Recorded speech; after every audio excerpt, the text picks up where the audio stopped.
En la recta final de su mandato, el presidente Gabriel Boric enfrenta un escenario complejo. Lo político está marcado por las tensiones en su coalición de cara a las elecciones presidenciales, mientras su administración busca avanzar en reformas clave, como el financiamiento a la educación superior, por ejemplo. Pero en ese contexto, la definición de candidaturas ha generado, por supuesto, diferentes visiones y puntos de encuentro. Este sábado hay definiciones de la DC frente a la candidatura oficialista. Hay mucho para conversar y para eso saludamos a la ministra vocera de Gobierno, Camila Vallejo. Ya la vemos ahí en pantalla, ministra. ¿Cómo está? Buenos días. Buenas tardes ya. Bienvenida a la mañana informativa. Buenas tardes, Valentina. Muchas gracias por el contacto. Ministra, usted llegó de regreso de su postnatal, ¿cierto? Hace 2 semanas. Quería preguntarle cómo han sido estas un poquito más de 2 semanas de reincorporarse al gobierno en esta etapa que tiene mucho ya de mirar hacia marzo, ¿no? Hacia lo que va a ser el próximo año, entregar la administración. Sí, bueno, un regreso bien intenso, harto trabajo como corresponde, ¿no? Es un ministerio que tiene que coordinar harto las comunicaciones de gobierno, ver cómo son las agendas de los ministerios para el cumplimiento de sus compromisos programáticos, cómo hacerlas avanzar, también ayudamos en ese trabajo, pero por sobre todas las cosas mantener la comunicación con la ciudadanía para poder entender las decisiones de gobierno, saber qué estamos llevando en el plano legislativo, en la gestión de gobierno, por qué tomamos las decisiones que tomamos y también nuestra opinión política, obviamente, sobre lo que está sucediendo en el país, que es que nos toca en estos momentos gobernar y que vamos a gobernar hasta el último momento, ¿no? Porque como dijo el presidente de la República, más allá de quienes sean los rostros de sus que encabecen sus ministerios, es un gobierno que va a dedicarse a trabajar por el país hasta el 11 de marzo del próximo año. ¿Cuál es el desafío más complejo en estos últimos meses, ministra? Porque queda poco, ¿no? Entonces quizás hay prioridades legislativas, ya no se alcanza a hacer todo. ¿Qué es lo que usted ve como más urgente en estos meses? Queda poco, pero no tan poco, diría yo, porque igual en un mes pasan muchas cosas. Y, por ejemplo, yo estuve de prenatal y postnatal 6 meses y en ese momento se logró aprobar la reforma previsional, ¿no? Bueno, ahora quedan como casi 8 meses y por lo tanto hay harta agenda que creemos que se puede sacar y que es importante para el país. Voy a mencionar algunas, ¿no? En primer lugar, por ejemplo, el proyecto que pone fin al CAE y crea el nuevo sistema de financiamiento de la educación superior, que una de las prioridades de gobierno que está liderada, está radicada principalmente en el Ministerio de Educación, que además lleva otros proyectos de ley, ¿cierto?, en su agenda, pero ese es uno de los más relevantes. Otras iniciativas que tienen que ver con la agenda de cuidados y de, diría yo, inserción laboral, particularmente de las mujeres en el mercado laboral remunerado, que es el proyecto de Sala Cuna para todos y todas, pero también el proyecto de ley de cuidados, ¿no? Que crea un sistema nacional de cuidados y que viene a consagrar como política de Estado lo que hemos venido haciendo con la creación, por ejemplo, de los centros comunitarios de cuidados a lo largo de Chile. Y en materia económica tenemos otra parte del pacto fiscal que ingresó esta semana, que queremos sacar adelante, que es un proyecto pro pyme, pro clase media, y que financia estas como beneficios tributarios de la clase media y las pymes con cargo al alza del impuesto a la renta de las personas de más alto ingreso, que son 8 millones hacia arriba.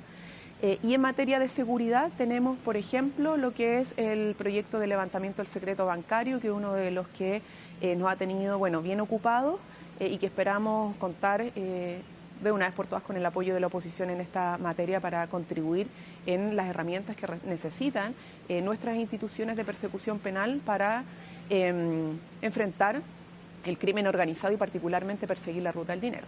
Ministra, usted regresa cuando ya las campañas presidenciales están más o menos bien definidas, regresa post primaria, ¿cierto? Ya hay una candidata única oficialista y en ese contexto hay mucha campaña en redes sociales. Y esta semana vimos, por ejemplo, el video de la UDI que hablaba del ministro Nicolás Cataldo, hacía una crítica, decía que el ministro Cataldo estaba preocupado de la campaña de Janet Jara. ¿Considera que se ha polarizado el debate? ¿Cómo mira el gobierno esto? Considerando que también, claro, igual quedan varios meses y cómo puede venir por delante la campaña. Bueno, quiero enlazar esto con uno de los temas de conversación del encuentro de alto nivel, Democracia Siempre, que tuvo relación con el enfrentar la desinformación, porque la desinformación, que es no la ausencia de información o simplemente la información errada, sino que la creación de información falsa, que se propaga y difunde con la intención de engañar, es hoy día una amenaza a las democracias del mundo, ¿no? En escenarios polarizados, donde priman los extremismos, los discursos de odio, solo la confrontación, son escenarios donde se propaga más la desinformación y particularmente en las plataformas digitales, ¿no? Por eso nosotros nos hemos venido tomando en serio este tema desde que creamos la comisión de expertos que nos asesoró para levantar un diagnóstico de este problema, pero para también sugerir propuestas y que debemos también abordar en estos contextos electorales donde se incrementa la desinformación. La candidata Matei, por ejemplo, ya acusaba una campaña sucia a, otro partido a los de republicanos, la derecha chilena, en su contra de los republicanos, efectivamente, tratando de instalar, sin ninguna evidencia obviamente, que ella tenía Alzheimer, ¿no? Lo cual evidentemente es grave, ¿no? Porque daña la convivencia democrática, incide probablemente también en la discusión electoral, este tipo de desinformación y estas campañas.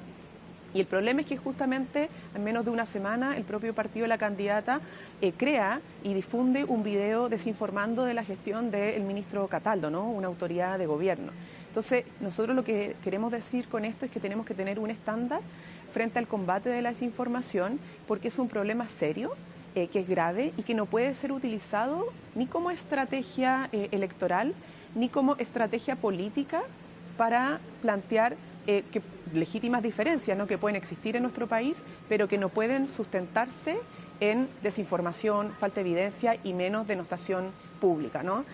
Yo cerraría con un tema, ¿no? Porque el video no solamente es grave por lo irrespetuoso, porque señala que el ministro está, además de ser ministro, en una campaña, lo cual sin ninguna evidencia es una acusación, sino porque además una de las tareas del Ministerio de Educación que tiene hoy en día es enfrentar y combatir el ciberacoso, el ciberbullying en nuestras comunidades educativas. Entonces, ¿qué ejemplo se le da a la comunidad cuando un partido nacional existente en Chile, o sea, la UDI, crea y difunde un video de ciberbullying, ¿cierto?, contra un ministro de Estado, que es la autoridad hoy día a cargo, además, de decirle a los estudiantes que esto está mal, ¿no? Entonces, los partidos y todos los líderes de opinión, pero particularmente los que estamos en política y que estamos incidiendo en el debate día a día, tenemos que predicar con el ejemplo en estas materias para realmente contribuir a los desafíos que tiene la educación en Chile. Ministra, ¿teme el gobierno en ese sentido una campaña sucia de cara a las elecciones presidenciales y parlamentarias?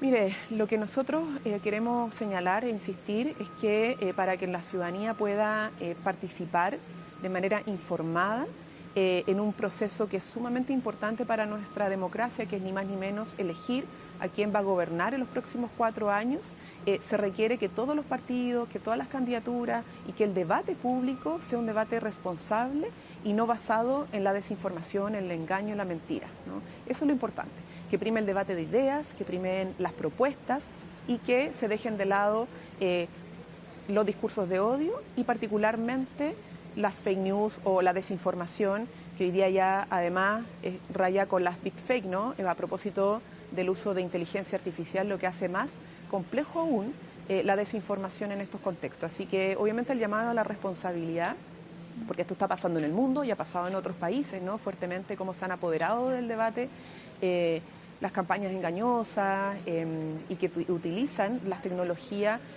para engañar, ¿no? En vez de promover la verdad o promover el debate de ideas. Y esperamos que esto no sea algo que prime también en nuestro país.